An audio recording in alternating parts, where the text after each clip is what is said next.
ವಿಶ್ವಭಾರತಿ ಚಾನೆಲ್ನ ಎಲ್ಲ ವೀಕ್ಷಕರಿಗೆ ಸಬ್ಸ್ಕ್ರೈಬರ್ಸ್ಗೆ ನಮಸ್ಕಾರ. ಯಲಹಂಕ ಶಾಸಕ ವಿಶ್ವನಾಥ್ ರವರನ್ನ ಯಲಹಂಕದಲ್ಲಿ ಸೋಲಿಸಲು ಈ ಸಲ ಅಂದ್ರೆ 2028ಕ್ಕೆ ಒಕ್ಕಲಿಗರೆಲ್ಲ ಒಂದಾದರೆ ಸಾಧ್ಯ ಎಂಬ ಅಗಲಗನಸನ್ನ ಕೆಲವರು ಇಟ್ಕೊಂಡಿದ್ದಾರೆ. ಈ ರೀತಿಯ ಯೋಚನೆ ಅಸಾಧ್ಯ. ಯಲಹಂಕ ಬಿಜೆಪಿಯಲ್ಲಿ ದಿಬ್ಬೂರ್ ಜಯಣ್ಣ, ಸಿಂಗನಾಯಕನಹಳ್ಳಿ ರಾಜಣ್ಣ, ಹಾಗೇನೆ ಗ್ರಾಮಾಂತರ ಮಂಡಲ ಅಧ್ಯಕ್ಷರಾಗಿರುವಂಥ ಕೃಷ್ಣಮೂರ್ತಿ, ಚೊಕ್ಕನಹಳ್ಳಿ ವೆಂಕಟೇಶ್, ಅದ್ದೇ ವಿಶ್ವನಾಥ್ಪುರ ಮಂಜುನಾಥ್, ಹಾಗೇನೆ ಕುಂಬಾರಹಳ್ಳಿ ಶ್ರೀನಿವಾಸಯ್ಯ, LBS ನಗರದ ಮುರಳಿ, ಯಲಹಂಕ ಉಪನಗರದ ಪವನ್ ಕುಮಾರ್, ಬೃಂದಾ ವೀರೇಶ್, ವಸಂತ್ ಸೇರಿದಂತೆ ಯುವ ಮೋರ್ಚಾದ ಕಿರಣ್ ಮಾಧ್ಯಮಗೋಷ್ಠಿಯಲ್ಲಿ ಹಾಜರಿದ್ದರು. ಯಲಹಂಕ ಹೋಬಳಿ ಮತ್ತು ದಾಸನಪುರ ಹೋಬಳಿಯಲ್ಲಿ ನೂರಾರು ಜನ ಬಿಜೆಪಿಯ ಘಟಾನುಘಟಿ ನಾಯಕರಿದ್ದಾರೆ. ಯಲಹಂಕದಲ್ಲಿ ಬಿಜೆಪಿ ಕಳೆದ 4 ಸಲದಿಂದ ಗೆದ್ದುಕೊಂಡು ಬರ್ತಾ ಇದೆ. ಈಗ MP ಆಗಿರುವಂಥ ಸುಧಾಕರ್ ಅವರು ಬಂದು ತಮ್ಮ ಅಸಮಾಧಾನದ ಮೂಲಕ ವಿಶ್ವನಾಥ್ ರವರ ವಿರುದ್ಧ ಅಸಮಾಧಾನಗೊಂಡಿರ್ತಕ್ಕಂಥ ಕೆಲವರನ್ನ, ಅದರಲ್ಲಿ ಕಡತರಮಲೆ ಸತೀಶ್ ಅಂತವರನ್ನ ಸೇರಿಸ್ಕೊಂಡು ಅವರಿಗೆ ಬೆಂಬಲ ಕೊಟ್ಟರೆ ಬಿಜೆಪಿ ಪಕ್ಷದಲ್ಲಿ ಎಲ್ಲವೂ ಸರಿ ಇಲ್ಲ ಎಂದು ಆಗ್ತಾ ಇದೆ. ಅದು ಮುಂದುವರಿಬಾರದು. ಸತೀಶ್ ಏನಾದರೂ ಮುಂಬರುವ ವಿಧಾನಸಭಾ ಚುನಾವಣೆಯಲ್ಲಿ ಕಾಂಗ್ರೆಸ್ನಿಂದ ನಿಲ್ತಾರೆ ಎಂಬ ಗುಮಾನಿನೂ ಇದೆ. ಈ ಬಗ್ಗೆ ಬಿಜೆಪಿ ನಾಯಕರು ಕಡತರಮಲೆ ಸತೀಶ್ ಏನಾದರೂ ಕಾಂಗ್ರೆಸ್ನಿಂದ ನಿಂತರೆ ಬಿಜೆಪಿಯ ವಿಶ್ವನಾಥ್ ರವರನ್ನ 1 ಲಕ್ಷ ಮತಗಳ ಅಂತರದಲ್ಲಿ ಗೆಲ್ಲಿಸ್ಕೊಳ್ತೇವೆ ಅಂತಾರೆ. ಸರ್ಕಾರಿ ಅಧಿಕಾರಿ ಮೇಲೆ ಹಲ್ಲೆ ಮಾಡಿದ್ರು, ಸರ್ಕಾರಿ ಕಚೇರಿಗೆ ನುಗ್ಗಿ ದಾಂಧಲೆ ಮಾಡಿದ್ರು. ಅದಕ್ಕೆ ಪಕ್ಷಕ್ಕೂ ಯಾವ ರೀತಿಯಾದಂಥ ಸಂಬಂಧ ಇದೆ ಅಂತ ಸ್ಪಷ್ಟೀಕರಣ ಕೊಡಲಿಕ್ಕೋಸ್ಕರ ನಿಮ್ಮನ್ನೆಲ್ಲ ನಾವು ಕರೆದಿದ್ದೀವಿ. ಸತೀಶ್ ಕಡತನಮಲೆ ಅಂಥೇಳಿ ನಮ್ಮ ಮುಖಂಡರು, ಅವರು 2025 ಮೇನಲ್ಲಿ ನಡೆದಂಥ ಚುನಾವಣೆಯಲ್ಲಿ ಹಾಲು ಒಕ್ಕೂಟದಕ್ಕೆ ನಿರ್ದೇಶಕ ಸ್ಥಾನಕ್ಕೆ ನಡೆದಂಥ ಚುನಾವಣೆಯಲ್ಲಿ ಭಾರತೀಯ ಜನತಾ ಪಾರ್ಟಿಯ ಬೆಂಬಲಿತ ಅಭ್ಯರ್ಥಿಯಾಗಿ ನಿಂತ್ಕೊಂಡಿರ್ತಾರೆ. ಭಾರತೀಯ ಜನತಾ ಪಾರ್ಟಿಯ ಎಲ್ಲ ಕಾರ್ಯಕರ್ತರು, ಮುಖಂಡರು ನಮ್ಮ ಜನಪ್ರಿಯ ಶಾಸಕರಾದ SR ವಿಶ್ವನಾಥ್ ರವರ ಆದಿಯಾಗಿ ಅವರ ಗೆಲುವಿಗೆ ಸಾಕಷ್ಟು ಶ್ರಮವನ್ನು ನಾವು ಹಾಕಿದ್ದೀವಿ. ಕಾರಣ, ಒಂದು ಪಕ್ಷದ ಬೆಂಬಲಿತ ಅಭ್ಯರ್ಥಿಯಾಗಿ ನಿಂತ್ಕೊಂಡಾಗ ಆತನ ಗೆಲ್ಲಿಸ್ಕೊಳ್ಳೋದು ಪಕ್ಷದ ಕರ್ತವ್ಯ. ಆ ನಂತರದ ದಿನಗಳ ಬೆಳವಣಿಗೆಯಲ್ಲಿ ಅವರು ಯಾವ್ಯಾವ ರೀತಿಯಾದಂಥ ಕಾರ್ಯಕ್ರಮಗಳನ್ನು ಕೊಡ್ತಾ ಇದ್ದಾರೆ ಅನ್ನೋದ್ರ ಬಗ್ಗೆ ನಾವು ಸ್ಪಷ್ಟೀಕರಣವನ್ನು ಕೇಳಿದ್ದೀವಿ. ಮತ್ತು ಆ ಸಮಯದಲ್ಲಿ ಇನ್ನೂ ಎಲೆಕ್ಷನ್ ನಡೆಯುತ್ತಿದ್ದಂಥ ಸಮಯದಲ್ಲೇ ಕಡತನಮನೆಯಲ್ಲೇ ಅವರ ಊರಿನಲ್ಲೇ ಒಬ್ಬರು ರಾಜಣ್ಣ ಅಂತ ಒಬ್ಬರು ಇರ್ತಾರೆ. ಅವರು ಒಂದು ಮೊಕದ್ದಮೆಯನ್ನು ARCS assistant registrar of cooperative societies Malleshwaram ಕಚೇರಿನಲ್ಲಿ ಮಾಡಿದ್ದಾರೆ. ಆಗ ನಮ್ಮ ಮುಖಂಡರು, ನಮ್ಮ ಶಾಸಕರು ಎಲ್ಲರೂ ಬಹಳ ಎಫರ್ಟ್ ಹಾಕಿ ಅವ್ರನ್ನ ಕರೆದು ಗೊಂದಲ ಬೇಡ ಅಂತ ಹೇಳಿ ಆ ಕೇಸನ್ನು ವಾಪಸ್ ತೆಗೆಸ್ಕೊಳ್ತಾರೆ. ತೆಗೆಸ್ಕೊಂಡ್ಮೇಲೆ ಸರ್ವಾನುಮತದಿಂದ ಎಲ್ಲರೂ ಹೋರಾಟ ಮಾಡಿ ಸತೀಶ್ ಕಡತನಮಲೆ ಅವರನ್ನು ಹಾಲು ಒಕ್ಕೂಟದ ನಿರ್ದೇಶಕರಾಗಿ ಆಯ್ಕೆ ಮಾಡಿಕೊಂಡು ಬರ್ತೀವಿ. ನಂತರ ದಿನಗಳಲ್ಲಿ ಅವ್ರು ಏನು ಮಾಡ್ತಾ ಇದ್ದಾರೆ ಅಂತ ನಮ್ಮ ಪಕ್ಷಕ್ಕೆ ಮಾಹಿತಿ ಇಲ್ಲ. ಯಾಕೆಂದರೆ ನಾನು ಭಾಳಷ್ಟು ಸಾರಿ ಸ್ಪಷ್ಟೀಕರಣವನ್ನು ಕೇಳಿದ್ದೀನಿ ಅವ್ರಿಗೆ. ನಿಮ್ಮ ಕಾರ್ಯಕ್ರಮಗಳೇನು ಅಂತ ಹೇಳಿ ಕೂಡ ನಮ್ಗೆ ಹೇಳಿಲ್ಲ. ಮತ್ತು ಅವರು ಕನಕೋತ್ಸವದಲ್ಲಿ ಭಾಗವಹಿಸಿದ್ರು. ತಮಗೆಲ್ಲ ತಾವೇ ಮಾಧ್ಯಮದವರು ಪ್ರಸಾರ ಮಾಡಿದ್ರಿ. ಕನಕಪುರದಲ್ಲಿ ನಡೆದಂಥ ಕನಕೋತ್ಸವ ನಮ್ಮ ಯಲಹಂಕ ಭಾಗಕ್ಕೂ ಅಥವಾ ಕನಕಪುರಕ್ಕೂ ಏನು ಸಂಬಂಧವಿಲ್ಲದಿರತಕ್ಕಂಥ ಕಾರ್ಯಕ್ರಮದಲ್ಲಿ ಭಾಗವಹಿಸ್ತಾರೆ. ಅವಾಗಲೂ ಸಹ ನಾವು ಅವರನ್ನು ಕರೆದು ಮಾತಾಡಿಸೋವಂಥ ಕೆಲಸ ಮಾಡ್ತೀವಿ. ನಂತರ ಅವರು ಗಂಗನಹಳ್ಳಿನಲ್ಲಿ ಯಾವುದೋ ಒಂದು ಸಭೆಯಲ್ಲಿ ಅಧ್ಯಕ್ಷರು ಭಾಳ ಕೆಲಸ ಮಾಡ್ತಿದ್ದಾರೆ ಅಂತ ಕೂಡ ಸ್ಟೇಟ್ಮೆಂಟ್ ಕೊಡ್ತಾರೆ, ಬೊಮ್ಮಲ್ನ ಅಧ್ಯಕ್ಷರು. ಅವಾಗಲೂ ಕೂಡ ನಾವು ಸ್ಪಷ್ಟೀಕರಣ ಕೇಳ್ತೀವಿ. ಯಾಕೆ ಅಂತ ಹೇಳಿದ್ರೆ ನಾವು ವಿರೋಧ ಪಕ್ಷದಲ್ಲಿ ಇದ್ದೀವಿ. ಅಲ್ಲಿ ಆಡಳಿತ ಪಕ್ಷದ ವೈಫಲ್ಯಗಳನ್ನ ತೋರಿಸೋಕ್ಕಂಥದ್ದು, ರೈತರ ಪರವಾದ ಕೆಲಸ ಮಾಡಲಿಕ್ಕೆ ಅವರಿಗೆ ಪ್ರೇರೇಪಣೆ ಆಗುವಂಥದ್ದು ಮತ್ತು ಅವರ ನ್ಯೂನತೆಗಳನ್ನು ಹೈಲೈಟ್ ಮಾಡುವಂಥದ್ದು ವಿರೋಧ ಪಕ್ಷದ ಕೆಲಸ. ನೀವು ಅದನ್ನು ಮಾಡದೆ ನೀವೇ ಹೊಗಳ್ತಾ ಇದ್ದರೆ ಅಲ್ಲಿ ಸರಿಯಾಗಿ ಕೆಲಸ ಆಗ್ತಾ ಇದೆಯಲ್ಲವಂತ ಯಾರು ಗಮನಿಸೋದು ಅಂತ ಕೂಡ ಕ್ವಶನ್ ಕೇಳಿದ್ದೀವಿ ನಾವು. ಅದಕ್ಕೆಲ್ಲ ಅವರು ಹಾಗೇನಿಲ್ಲ, ನಾವು ಕೂಡ ಅದನ್ನೆಲ್ಲ ಕೇಳ್ತಿದ್ವಿ ಅಂತ ಒಂದಷ್ಟು ಮೌಖಿಕವಾಗಿ ಹೇಳಿದ್ದಾರೆ. ನಂತರ ದಿನಗಳಲ್ಲಿ ಈ ಕೇಸಿನ ವಿಚಾರ ಬಂದಾಗ ನಾವು ಅವರನ್ನು ಕೇಳಿದ್ವಿ. ನಮ್ಮ ಶಾಸಕರು ಕೂಡ, ನಮ್ಮ ಮುಖಂಡರು ಕೂಡ ಕುಂಡಿಸ್ಕೊಂಡು ಈ ರೀತಿಯಾದಂಥ ಏನೋ ಆಪಾದನೆಗಳು ಬರ್ತಿದೆ. ಯಾಕೆಂದರೆ ನಾವೆಲ್ಲ ಕಾನೂನು ತಗೊಂಡ್ರಲ್ಲ. ARCS DRCS ಏನು ಡಿಸಿಷನ್ ತಗೊಳುತ್ತೆ ಅಂತ ಹೇಳುವಷ್ಟು ಶಕ್ತಿ ನಮಗಿಲ್ಲ. ಈ ಥರದ್ದೇನೋ ಒಂದು ಗೊಂದಲ ಆಗ್ತಾಯಿದೆ, ಏನಿದು ಅಂತ ಕೇಳಿದಾಗ ಯಾವುದೇ ರೀತಿಯಾದಂಥ ಸಂಶಯ ಇಲ್ಲ, ನಾನು ಎಲ್ಲ ರೀತಿಯಾಗಿ ಕಾನೂನು ಚೌಕಟ್ಟಿನಲ್ಲಿ ಆಯ್ಕೆಯಾಗಿದ್ದೀನಿ, ಕಾನೂನು ಚೌಕಟ್ಟಿನಲ್ಲಿ ಇದ್ದೀನಿ ಅಂತ ಕೂಡ ಅವರು ಸ್ಪಷ್ಟೀಕರಣ ಕೊಟ್ಟಿದ್ದಾರೆ. ಒಬ್ಬರು ವಕೀಲರು, ಕಾನೂನು ತಜ್ಞರು ಅವ್ರು ಹೇಳಿದ್ದನ್ನು ನಾವು ನಂಬಿದ್ದೀವಿ, ಪಕ್ಷ ನಂಬಿದೆ. ಅವರ ವರ್ತನೆ ದಿನದಿಂದ ದಿನಕ್ಕೆ ಚೇಂಜ್ ಆಗುತ್ತೆ. ನಮ್ಮ ನಾಯಕರ ವಿರುದ್ಧ ಮಾತಾಡ್ತಕ್ಕಂಥದ್ದು, ನಮ್ಮ ಪಕ್ಷದ ಕಾರ್ಯಕ್ರಮಗಳಲ್ಲಿ ಭಾಗವಹಿಸದೇ ಇರತಕ್ಕಂಥದ್ದು, ಈಗಳೆಲ್ಲವನ್ನು ಪಕ್ಷ ಗಮನಿಸಿ ಅವರಿಗೆ 2-3 ಸಲ ಕರೆದು ಬುದ್ಧಿಯನ್ನು ಹೇಳಿದೆ. ನೀವು ಸರಿಯಾದ ರೀತಿಯಲ್ಲಿ ಹೋಗಬೇಕು ಅಂತ ಹೇಳಿದೆ. ಅವರು ಕೂಡ ತಿದ್ಕೊಳ್ತೀವಿ ಅಂತ ನಮಗೆ ಭರವಸೆಯನ್ನು ಕೊಟ್ಟಿದ್ದರು. ಅಚಾನಕ್ಕಾಗಿ ಮೊನ್ನೆ ಏನು ARCS ಇಂದ ಒಂದು ಅವ್ರಿಗೆ ಅನರ್ಹಗೊಂಡಿದ್ದಾರೆ ಅಂತ ಹೇಳಿ ತೀರ್ಪು ಹೊರಗಡೆ ಬಂತು. ಹೊರಗಡೆ ಬಂದಿದ್ದ ತಕ್ಷಣ ಅವರು ಹೋಗಿ ARCSನಲ್ಲಿದ್ದಂಥ ಸಿಬ್ಬಂದಿಯನ್ನು ಬೆದರಿಸಿ ಹಲ್ಲೆ ಮಾಡಿದ್ದಾರೆ ಅಂತ ವಿಡಿಯೋಗಳು ಬಂದಿದೆ. ನಾವು ಕೂಡ ಗಮನಿಸಿದ್ದೀವಿ. ಭಾಳ ವಿಷಾದನೀಯ ಇದು. ಭಾರತೀಯ ಜನತಾ ಪಾರ್ಟಿ ಮೂಲ ಸಿದ್ಧಾಂತನೇ ಗೌರವಿಸೋದು. ಅದು ಹೆಣ್ಮಕ್ಳನ್ನಿರ್ಬೋದು, ಸರ್ಕಾರಿ ಅಧಿಕಾರಿಗಳನ್ನಿರ್ಬೋದು, ವೃದ್ಧರನ್ನಿರ್ಬೋದು. ಅಂಥ ಒಂದು ಪಕ್ಷದ ಮುಖಂಡನಾಗಿ ಆತ ಮಾಡ್ತಿದ್ದಂಗೆ ಸಹಜವಾಗಿ ಪ್ರಶ್ನೆಗಳು ಎದ್ದೇಳುತ್ತೆ. ಯಾರು, ಯಾಕೆ, ಏನು ಅಂಥೇಳಿ. ಮುಖಂಡ BJP ಅವರು ಮಾಡಿರ್ತಕ್ಕಂಥ ಹಲ್ಲೆ ಮಾಡಿರ್ತಕ್ಕಂಥದ್ದು ಮತ್ತು ಅವ್ರು ಏನು ದಾಂಧಲೆ ಮಾಡಿದ್ದಾರೆ ಅಂತ ಏನು ಹೇಳ್ತಾ ಇದ್ರಿ ನೀವು, ಅದು ಸರ್ಕಾರಿ ಕಚೇರಿ. ಪಕ್ಷ ಯಾವುದೇ ಕಾರಣದಿಂದ ಇಂಥ ವಿಚಾರಗಳಿಗೆ ಆತ ಎಷ್ಟೇ ದೊಡ್ಡ ಮುಖಂಡ ಆಗಿರಲಿ, ಸಣ್ಣ ಕಾರ್ಯಕರ್ತ ಆಗಿರಲಿ, ಬೆಂಬಲ ನೀಡೋದಿಲ್ಲ. ಇದು ನಮ್ಮ ಸ್ಪಷ್ಟನೆ. ಭಾರತೀಯ ಜನತಾ ಪಾರ್ಟಿ ಶಿಸ್ತಿನ ಪಕ್ಷ. ಅದರಲ್ಲಿ ಯಲಹಂಕದಲ್ಲಿ 30 ವರ್ಷದಿಂದ ಬಹಳ ಶಿಸ್ತಾಗಿ ಭಾರತೀಯ ಜನತಾ ಪಾರ್ಟಿಯ ಸಂಘಟನೆಯನ್ನು ಮಾಡಿದ್ವಿ. ಇದ್ರ ಮಧ್ಯೆ ಒಂದಷ್ಟು ಜನ ಕಾಂಗ್ರೆಸ್ ಮತ್ತು JDS ಇಂದ ನಮ್ಮ ಪಾರ್ಟಿಗೆ ಬಂದರು. ಕೆಲವರು ಕಾಂಗ್ರೆಸ್ಸಿಂದ JDS ಇಂದ ಬಂದಿರೋರು ನಿಷ್ಠಾವಂತರಾಗಿ ಇಲ್ಲಿ ಪಾರ್ಟಿಲಿ MLA ಅವರ ಫಾಲೋವರ್ಸ್ ಆಗಿ ಉಳ್ಕೊಂಡಿದ್ದಾರೆ. ಒಂದು 3-4 ಜನ ಇತ್ತೀಚಿನ ಬೆಳವಣಿಗೆಯಲ್ಲಿ MLA ಅವ್ರನ್ನ ಬಿಟ್ಟು ಅವರು ಓಡಾಡ್ತಾ ಇದ್ದಾರೆ. ಮೊದಲು 180 ದಿವಸ ಹಾಲಾಗಲಿಲ್ಲ. 5 ವರ್ಷದಲ್ಲಿ 3 ವರ್ಷ ಜನರಲ್ ಬಾಡಿಗೆ ಅಟೆಂಡ್ ಆಗಿರಬೇಕು. ವರ್ಷದಲ್ಲಿ 500 ಲೀಟ್ರು ಹಾಲು ಸರಬರಾಜನ್ನು ಡೈರಿಗೆ ಮಾಡಿರಬೇಕು ಅನ್ನೋ ಒಂದು ಇದಿದೆ. ನಮಗೆ ಗೊತ್ತಿಲ್ಲ ಅವರು 3 ವರ್ಷ ಜನರಲ್ ಬಾಡಿಗೆ ಅಟೆಂಡ್ ಆಗಿವ್ರೇನೋ, 500 ಲೀಟ್ರ್ ಹಾಲು ಸರಬರಾಜು ಮಾಡೋರೇನೋ, ಆಮೇಲೆ 180 ದಿವಸ ಹಾಲು ಹಾಕೋರೇನೋ ಸೊಸೈಟಿಗೆ ಅಂದ್ಕೊಂಡಿದ್ವಿ. ನಾವು ಮುಖಂಡರೆಲ್ಲ ತೀರ್ಮಾನ ಮಾಡಿ ಒಂದು 3-4 ಜನ ಅಭ್ಯರ್ಥಿಗಳಿದ್ದರು.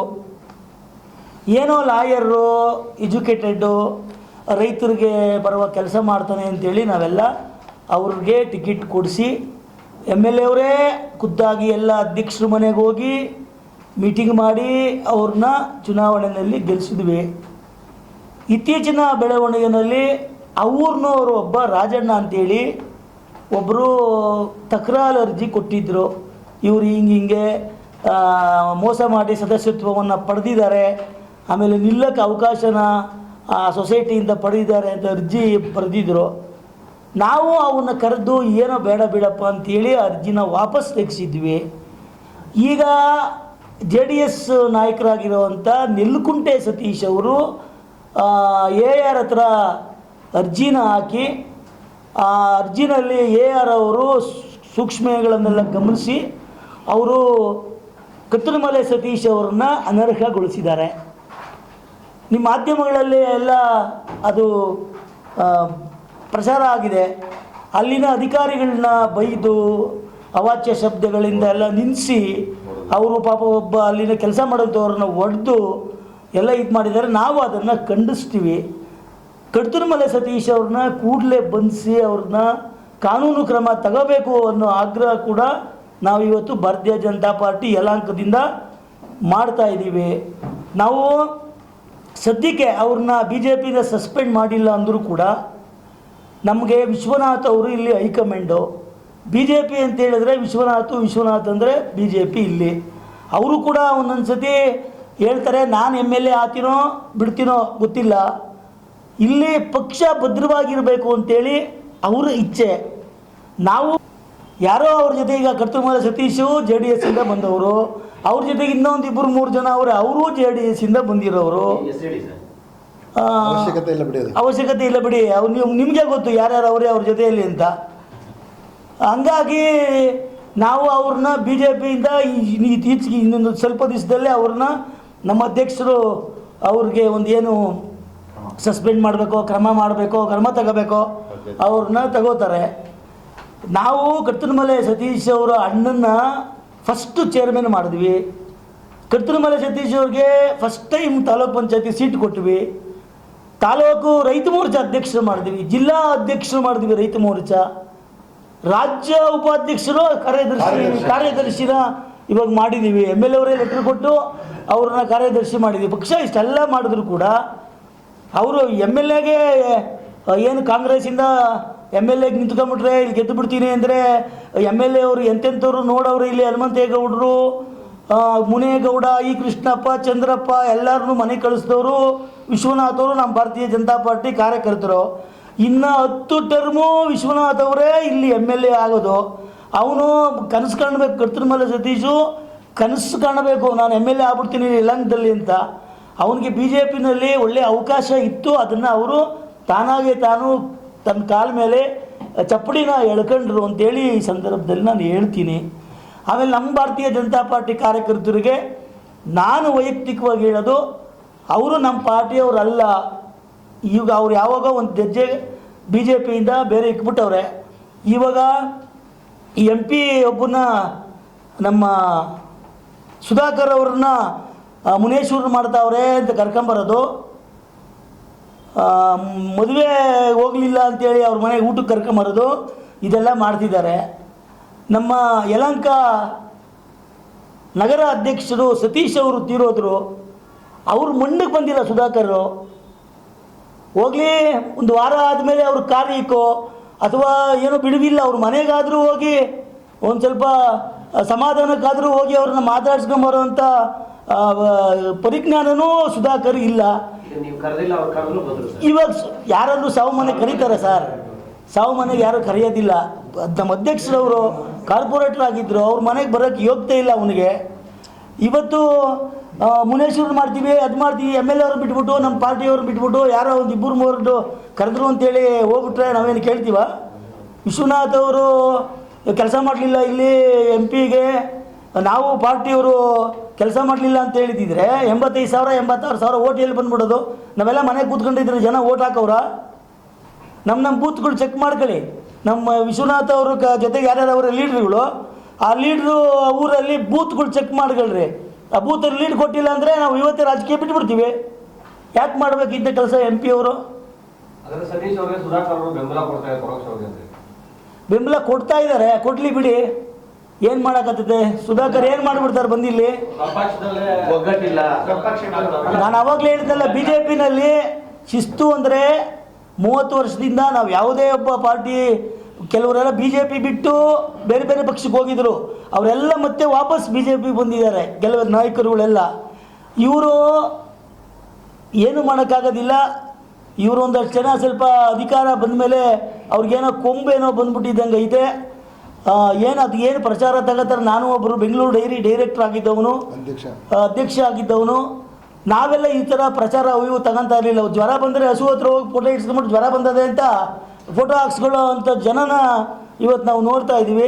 ರೈತರು ಕೆಲಸ ಮಾಡಲಿ, ರೈತರಿಗೆ ಒಳ್ಳೇದು ಮಾಡಲಿ. ಈಗ ನಾನು ಧರ್ಮಸ್ಥಳದ ವೀರೇಂದ್ರ ಹೆಗ್ಡೆ ಅವ್ರ ಹತ್ರ ಕೈಕಾಲು ಹಿಡಿದು ಕಟ್ಟಡಕ್ಕೆ 1 ಲಕ್ಷ ರೂಪಾಯಿ ಅನುದಾನ ಬಿಡುಗಡೆ ಮಾಡಿಸ್ಕೊಂಬಂದೆ ಅಲ್ಲಿ ಗ್ರಾಮೀಣ ಅಭಿವೃದ್ಧಿಯಿಂದ. ಆ ಥರದ ಕೆಲಸ ಮಾಡಿರಿ ಅಂದರೆ ಮಾಡಲ್ಲ ಇವರು.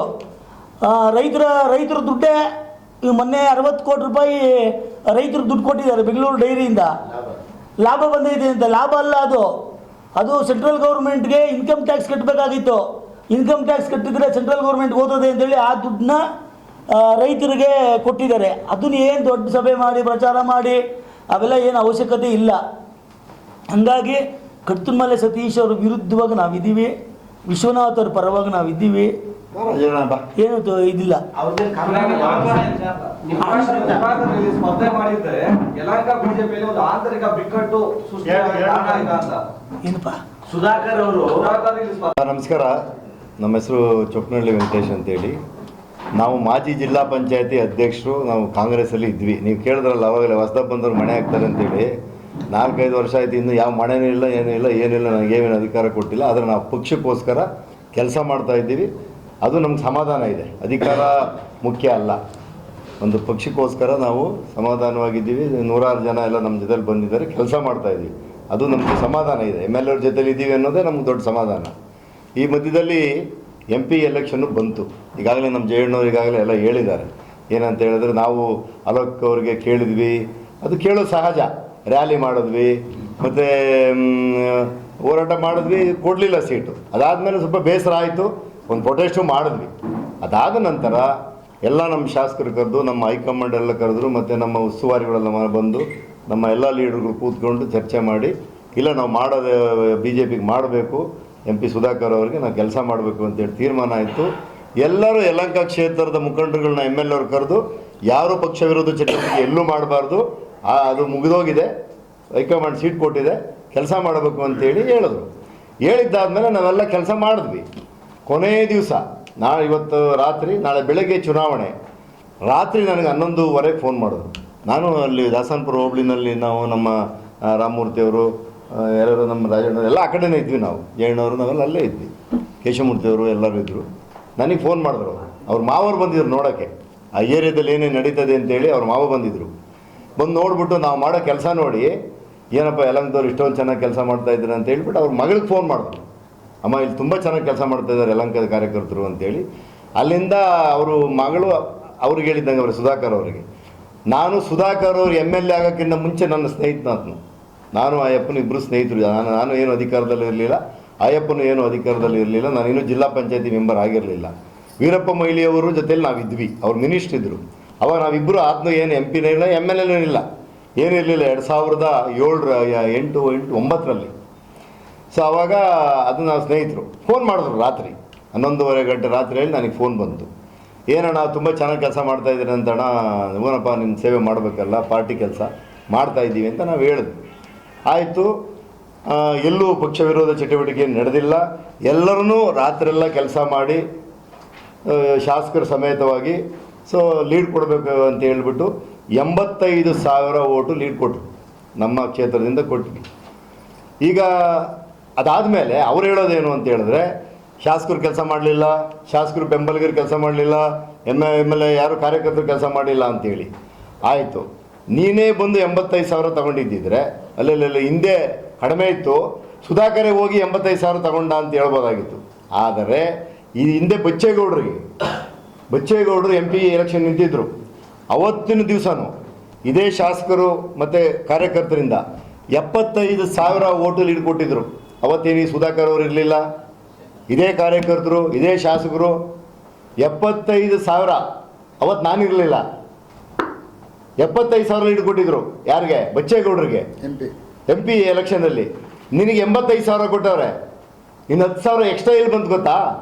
JDSನವರು ನಮ್ಮ ಜೊತೆಯಲ್ಲಿದ್ದರು. JDSನ NDA ಭಾಗ ಆಗಿ ಅವರು 10,000 ಓಟು 10 ಹಾಕಿದ್ರೆ 20 ಹಾಕಿದ್ರೆ ಒಟ್ಟಿನಲ್ಲಿ ಅವರು ನಮ್ಮ ಜೊತೆಲಿ ಇದ್ದಿದ್ದರಿಂದ 85,000 ಓಟು ನಿಮಗೆ ಲೀಡ್ ಬಂತು. ಮತ್ತು ನೀನೊಬ್ಬನೇ ಬಂದು ನೀನೇನು ಓಟ್ ತಗೊಂಡಿದ್ದ? Last time 75,000 ಬಂದಿರಲಿಲ್ವಾ? ಅರ್ಥ ಮಾಡ್ಕೊಬೇಕು. ಇದನ್ನ ಬಾಯಿಗೆ ಬಂದಂಗೆಲ್ಲ ಕೂತ್ಕೊಂಡು ಮೀಡಿಯಾ ಮುಂದೆ ಮಾತಾಡೋದು ನಮಗೂ ಮಾತಾಡೋಕ್ಕೆ ಬರ್ತದೆ. ಇವತ್ತಿನವರೆಗೂ ನಾವು ಬೇಕಾದಷ್ಟು ಶಾಸಕರಿಗೆ ಹೇಳಿದ್ವಿ, ನಾವು ಮಾತಾಡ್ತೀವಿ ಸರ್ ಅಂತೇಳಿ, ಮಾತಾಡೋಕ್ಕೆ ಬಿಡಲಿಲ್ಲ ನಮ್ಮನ್ನು. ಆಯ್ತಲ್ಲ, ಕೆಲಸ ಮಾಡಿದ್ದೀವಿ ತಾನೆ, 85,000 ಓಟ್ ಬಂತು ತಾನೆ. ನೀನು ಒಬ್ಬ MP ಆಗಿ ಇದೇ ಕಡತನಮಲ್ಲಿ ಸತೀಶ್ ಅವ್ರನ್ನ ಡೈರೆಕ್ಟ್ರ್ ಮಾಡಬೇಕಾದ್ರೆ ಇಲ್ಲಿರ್ತಕ್ಕಂಥವರೆಲ್ಲ ಶ್ರಮ ವಹಿಸಿ ರಾತ್ರಿ ಎಗರು ಕೆಲಸ ಮಾಡಿದ್ದೀವಿ. ಇದೇ ಶಾಸಕರು ಮೈಸೂರಿಗೆ ಬಂದವ್ರೆ, ಕೈಯೆಲ್ಲ ಕಾಲಿಡಿತೀನಿ ಅಂತ ಹೇಳವ್ರೆ. ಬಸ್ಸಲ್ಲಿ ಬಂದವ್ರು, ಅಲ್ಲಿಂದ ಬಸ್ಸಲ್ಲಿ ಬಂದು ಡೈರಿ ಓಟ್ ಹಾಕ್ಸವ್ರೆ. ಮನೆಗೆ ಹೋಗಿದ್ದಾರೆ ಎಲ್ಲ ಅಧ್ಯಕ್ಷರು ಮನೆಗೆ, ಎಲ್ಲರೂ ಕೈ ಮುಗಿದು ಕಾಲಿಡ್ಕೊಂತೀನಿ ಅಂತ ಹೇಳವ್ರೆ. ಅದನ್ನ ಗೆಲ್ಸವ್ರೆ. ಅವರು ಇದೇ ಫೆಬ್ರವರಿ ಮಾರ್ಚ್ ತಿಂಗಳಲ್ಲಿ ಇವ್ರು ಮಾಡಿದ್ದೇನು, ಇವ್ರು 3 ಜನ, ಇವ್ರು ಯಾರೋ ಸತೀಶ್ ಹಿಂದೆ ಒಂದು 3 ಜನ ಇದ್ದಾರಲ್ಲ, ಅವ್ರನ್ನ ಕರ್ಕೊಂಡು, ಕಾಂಗ್ರೆಸ್ನವ್ರನ್ನ ಕರ್ಕೊಂಡು ಆಯಿತಾ? ನೀನು MP ಕರ್ಕೊಂಡು ಫಸ್ಟ್ ಚೊಕ್ನಳ್ಳಿಗೆ ಹೋಗ್ತೀಯಲ್ಲ, ನೀನು ಯಾವುದೋ ದೇವಸ್ಥಾನಕ್ಕೆ ಹೋಗಿ ಊರಿನ ಕಾರ್ಯಕ್ರಮಕ್ಕೆ ಅಟೆಂಡ್ ಆಗ್ತೀಯಲ್ಲ, ಹಾಗೂ ಸಂತೋಷ, ನಾವೇನು ಬೇಡ ಅಂತ ಹೇಳೋದಿಲ್ಲ. ನಾನು ಓಟ್ ಹಾಕ್ಸಿದ್ದು ನಾನು ಊರದು ನಂದು, ನಾನು ಲೀಡ್ರು, ನಾವು ಓಟ್ ಹಾಕ್ಸಿದ್ದೀವಿ, ಮನೆ ತಿರುಗಿ MP ಸುಧಾಕರ್ ಓಟ್ ಹಾಕ್ರಿ ಅಂತೇಳಿ. ನೀವು ನಮಗೊಂದು ಮಾತು ಹೇಳಿದಿರೇನ್ರಿ, ನಿಮ್ಮೂರಿಗೆ ಬರ್ತಾ ಇದ್ದೀವಿ, ನೀನು ಓಟ್ ಹಾಕ್ಸಿದ್ಯಾ ವೆಂಕಟೇಶ್, ನೀವು ಇರಬೇಕು ಊರಲ್ಲಿ, ನಾನು ಬರ್ತೀನಪ್ಪ ನಾಳೆ ಅಂತ ಹೇಳಿದ್ರೇನ್ರಿ ನೀವು ದೊಡ್ಡ ಮನುಷ್ಯರು? ಸತೀಶ್ ಹೇಳವ್ರೇನ್ರಿ? ಸತೀಶ್ ಓಟಿಗೆ ಓಟ್ ಹಾಕ್ಸಿ ನಾವು ಕೆಲಸ ಮಾಡಿಲ್ವಾ? MP ಓಟ್ ಹಾಕ್ಸಿ ನಾವು ಕೆಲಸ ಮಾಡಲಿಲ್ವಾ? ಮತ್ತು ಇನ್ನೇ ನೀವು ಭಾರತೀಯ ಜನತಾ ಪಾರ್ಟಿನಲ್ಲಿ ನೀವು ಕೆಲಸ ಮಾಡ್ತಕ್ಕಂಥದ್ದು ಇದು ಪಕ್ಷ ವಿರೋಧಿ ಚಟುವಟಿಕೆ ಅಲ್ವಾ? ಏನು ನಿನ್ಗೆ ಬರೀ ಸತೀಶ್ ಒಬ್ಬರೇ ಓಟ್ ಹಾಕ್ಸಿದ್ದು? 85,000 ಓಟ್ ಬರ್ಬೇಕಾದ್ರೆ ಬರೀ ಸತೀಶ್ ಅವರು ಓಟ್ ಹಾಕ್ಸಿದ್ರಾ? ನಿನಗೆ ಸೀಟ್ ಕೊಡಲಿಲ್ವಾ? ಯಾರಿಗೆ? ಸತೀಶ್ ಅವ್ರನ್ನ ಕರೆದು ಗುರುತಿಸಿ ಸೀಟ್ ಕೊಡಲಿಲ್ವ ಅವ್ರಿಗೆ? ನೀವು ನಮ್ಮ ಲೀಡ್ರುಗಳು ಮತ್ತು ನಮ್ಮ ಶಾಸಕರು ಗುರುತಿಸಿಲ್ವ? ನಿಮ್ಮನ್ನು ಗೆಲ್ಸ್ಕೊಂಬಂದಿಲ್ವಾ? ಅವತ್ತು ಸಂಸದರೇ ಪಕ್ಷ ಹೊಡೆಯೋದು. ಹೌದು, ಸಂಸದರ ಪಕ್ಷ ಹೊಡಿತಕ್ಕಂಥ ಕೆಲಸ ಮಾಡ್ತಾ ಇರ್ತಕ್ಕಂಥದ್ದು ಯಲಹಂಕದಲ್ಲಿ. ಇವತ್ತು ನಾನು ಘಂಟಾಘೋಷವಾಗಿ ಹೇಳ್ತಾ ಇದ್ದೀನಿ, ಅವ್ರ ಎದುರುಗಡೆ ಕುಂಡಿಸಿ ನಾನು ಮಾತಾಡ್ತೀನಿ. ನಿಮ್ಮ ಕಾರ್ಯಕರ್ತರ ವಿರುದ್ಧ ಏನಾದ್ರು ದೂರು ಕೊಟ್ಟಿರುವಂತದ್ದು? ಈಗ ಸರ್ ಈ ಸಂಸದರು ತರ ಮಾಡ್ತಾ ಇದ್ದಾರೆ ಅಂತೇಳಿ ನೀವು ರಾಜ್ಯಾಧ್ಯಕ್ಷರಿಗೆ ನಾವು ನೋಡಿ, ಇದುವರೆಗೂ ನಾವೇನು ಕೊಟ್ಟಿಲ್ಲ. ಹೈಕಮಾಂಡ್ ಲೆವೆಲ್ ಅಲ್ಲಿ ಏನೋ ಮಾಡ್ಕೊಂತಾರೆ ದೊಡ್ಡವ್ರ ಲೆವೆಲ್ ಅಲ್ಲಿ ಅಂತ ನಾವು ಇದುವರೆಗೂ ನಾವೇನು ತಲೆ ಕೆಡಿಸ್ಕೊಳಕ್ ಹೋಗಿಲ್ಲ. ನಾವು ನಮ್ಮ ಅಧ್ಯಕ್ಷರಿಗೂ ಸಹ ಗಮನಕ್ಕೆ ತಂದಿದ್ದೀವಿ. ಇಲ್ಲಿ ನಮ್ಮ ಮಂಡಲ ಅಧ್ಯಕ್ಷಗಳಿಗೆ 2 ಮಂಡಲ ಅಧ್ಯಕ್ಷಗಳು ನಾವು ತಂದಿದ್ದೀವಿ, ನಮ್ಮ ಪ್ರಭಾರಿಗಳಿಗೂ ನಾವು ತಂದಿದ್ದೀವಿ, ಎಲ್ರಿಗೂ ಗೊತ್ತಿದೆ. ಆದರೆ ಹೈಕಮಾಂಡ್ ಲೆವೆಲ್ಲೇ ಅವರ ಹಂತದಲ್ಲಿ ಏನೋ ಒಂದು ಕಾರ್ಯಕ್ರಮ ಮಾಡ್ತಾರೆ, ಅವ್ರ ಕ್ರಮ ಕೈಗೊಳ್ತಾರೆ, ಅದೇನೋ ಅಂತ ಅವ್ರು ನಾವೇನು ತಲೆ ಕೆಡಿಸ್ಕೊಳಕ್ಕೆ ಹೋಗಿಲ್ಲ, ಅವ್ರು ಮಾಡ್ಕೊಳ್ತಾರೆ, ನಾವು ಅವ್ರ ಗಮನಕ್ಕೆ ತಂದಿದ್ದೀವಿ. ಇದು ಅಷ್ಟೇ. ಇವತ್ತು ಸತೀಶ್ ಅವರು ಮಾತನಾಡ್ತಾರೆ, ಈಗ ನಾನು 2-3 ಕಡೆ ನಾವು ಕೇಳಿದ್ದೀವಿ, ಏನು ನಾವು ಒಕ್ಕಲಿಗರ ಲೀಡರು, ಪ್ರಭಾವಿ ಲೀಡರ್ಗಳು, ಅವರು ವಿಶ್ವನಾಥ್ ಅವರು, ರೆಡ್ಡಿ ಅವರು, ನಾವು ಒಕ್ಕಲಿಗರು ಏನೋ ನಾವು ಜಾಸ್ತಿ ಇದ್ದೀವಿ. ಅರೆ ವಿಶ್ವನಾಥ್ ಅವ್ರು ಯಾರು? ಅವರು ಒಕ್ಕಲಿಗರೇನೆ, ಉಪಜಾತಿ ಅಷ್ಟೇ. ಅದು ನಮ್ಮ ಒಕ್ಕಲಿಗರಲ್ಲಿ ಸುಮಾರು 113 ಉಪಜಾತಿಗಳಿದ್ದಾವೆ. ವೆಂಕಟಗಾರ ಒಕ್ಕಲಿಗರು, ಮರ್ಚ ಒಕ್ಕಲಿಗರು, ರೆಡ್ಡಿ ಒಕ್ಕಲಿಗರು, ಕುಂಚಿಟಗಿರಿ ಒಕ್ಕಲಿಗರು, ಅನೇಕ ಒಕ್ಕಲಿಗರು ನಮ್ಮಲ್ಲಿದ್ದಾರೆ ರಾಜ್ಯದಲ್ಲಿ. ನಮ್ಮ ಯಲಹಂಕದಲ್ಲೂ ಸುಮಾರು ಒಂದು 9-10 ಒಕ್ಕಲಿಗರು ನಾವೆಲ್ಲ ಇದ್ದೀವಿ. ಅವರು ನಮ್ಮ ಒಕ್ಕಲಿಗರೇನೆ. ಈಗ ನಮ್ಮ ಕೋಲಾರ ಸೈಡ್ ಎಲ್ಲರೂ ಹೋದರೆ ಎಲ್ಲರೂ ರೆಡ್ಡಿ ಅಂತಾನೆ ಇಟ್ಕೊಂಡಿರೋದು ಒಕ್ಕಲಿಗರು. ಸುಧಾಕರ್ ಅವರು ಒಕ್ಕಲಿಗಿರ್ತಾನೆ, ಅವ್ರ ಅಪ್ಪನ ಹೆಸರೇನು ಏನಣ್ಣ? ಕೇಶವ ರೆಡ್ಡಿ. ಅವರು ರೆಡ್ಡಿ ತಾನೆ. ಮತ್ತೆ ಯಾಕೆ ನೀವು ಜಾತಿ ಬಗ್ಗೆ ಮಾತಾಡ್ತೀರಿ? ಈಗ ಜಾತಿ ಬಗ್ಗೆ ಯಾಕೆ ಮಾತಾಡ್ತೀರಿ? ಇದೇ ಸತೀಶ್ ಅವರು ಸುಮಾರು ಸಲ ಮಾತಾಡಿದ್ದಾರೆ, ನಾವು ಎಲ್ಲ ಅವರು ರೆಡ್ಡಿ ಅವ್ರನ್ನ ಒಕ್ಕಲಿಗೆ ಏನು ಸೋಲಿಸ್ಬಿಡ್ತೀರಿ ನೀವು? ನಾನು ಕಾಂಗ್ರೆಸ್ಸಲ್ಲಿದ್ದೆ, ಅವಾಗ ನಾವು ವಿಶ್ವನಾಥ್ ಅವ್ರನ್ನ ಸೋಲಿಸ್ಬೇಕು ಅಂತ 3 ಸಲ ಪ್ರಯತ್ನ ಮಾಡಿದೆ. ಒಂದು ಸಲ 13,000 ಗೆದ್ದರು. ನಾನು ಹೋರಾಟ ಮಾಡಿ ಒಕ್ಕಲಿಗರ ವಿರೋಧಿ ಅಂತ ಹೇಳ್ಬಿಟ್ಟು ವಿರೋಧಿ ಪಟ್ಟ ಕಟ್ಟಿದಾಗ 25,000 ಓಟಲ್ಲಿ ಗೆದ್ದರು. ನಾವೆಲ್ಲ ಪಾರ್ಟಿ ಬಿಟ್ಟು, ಕಾಂಗ್ರೆಸ್ ಪಾರ್ಟಿ ಬಿಟ್ಟು, ನಮ್ಮ ನಾಯಕರುಗಳೆಲ್ಲ ಶ್ರಮದಿಂದ 65,000 ಓಟಲ್ಲಿ ಹೋದ ಸಲ ಗೆದ್ದವ್ರೆ. ಈ ಸಲ 1 ಲಕ್ಷ ಓಟಲ್ಲಿ ಗೆಲ್ಲಿಸ್ತೀವಿ ಶಾಸಕರನ್ನ. ಇಡೀ ಯಲಹಂಕ ಕ್ಷೇತ್ರದಲ್ಲಿ ಎಲ್ಲ ಒಕ್ಕಲಿಗರು, ಎಲ್ಲ ಜಾತಿ ಜನಾಂಗ. ಹಂಗಂದ್ರೆ ಒಕ್ಕಲಿಗರೆಲ್ಲ ನಾವೆಲ್ಲರೂ ಇದ್ದೀವಲ್ವಾ? ಹಂಗಾರೆ ಪದೇ ಪದೇ ನೀವು ಒಕ್ಕಲಿಗರಿಗೆ ಬಗ್ಗೆ ಮಾತಾಡಿದ್ರೆ ಇದೇ ಸತೀಶ್ ಅವರಿಗೆ, ಸುಧಾಕರ್ ಅವರಿಗೆ ಬೇರೆ ಜನಾಂಗದವ್ರು ಓಟ್ ಹಾಕಿಲ್ವಾ? ಬೇರೆ ಜನಾಂಗದವ್ರು ಡೈರಿ ಓಟ್ ಹಾಕಿಲ್ವಾ? ಬೇರೆ ಜನಾಂಗದವ್ರು ಸುಧಾಕರ್ ಅವ್ರಿಗೆ ಓಟ್ ಹಾಕಿಲ್ವಾ? ಏನು ಪದೇ ಪದೇ ಯಾಕೆ ಒಕ್ಕಲಿಗರು ಅಂತೇಳಿ ಅವ್ರ ಬಗ್ಗೆನೇ ಮಾತಾಡ್ತೀರಿ ನೀವು? ನಾವೆಲ್ಲ ಶಾಸಕರ ಜೊತೆ ಗಟ್ಟಿಯಾಗಿ ನಿಂತಿದ್ದೀವಿ. ನೀವಿನ್ನೂ ಆರ್ಟ್ ವಿಶ್ವಭಾರತಿ 24 ಚಾನಲ್ನ ಸಬ್ಸ್ಕ್ರೈಬ್ ಮಾಡ್ಕೊಳ್ಳಿಲ್ಲ ಅಂದರೆ ಸಬ್ಸ್ಕ್ರೈಬ್ ಮಾಡ್ಕೊಳ್ಳಿ. ನಮ್ಮ ವಿಡಿಯೋ ಕಂಟೆಂಟ್ ಇಷ್ಟ ಆದರೆ ಲೈಕ್ ಮಾಡಿ, ಶೇರ್ ಮಾಡಿ, ಕಮೆಂಟ್ ಮಾಡಿ.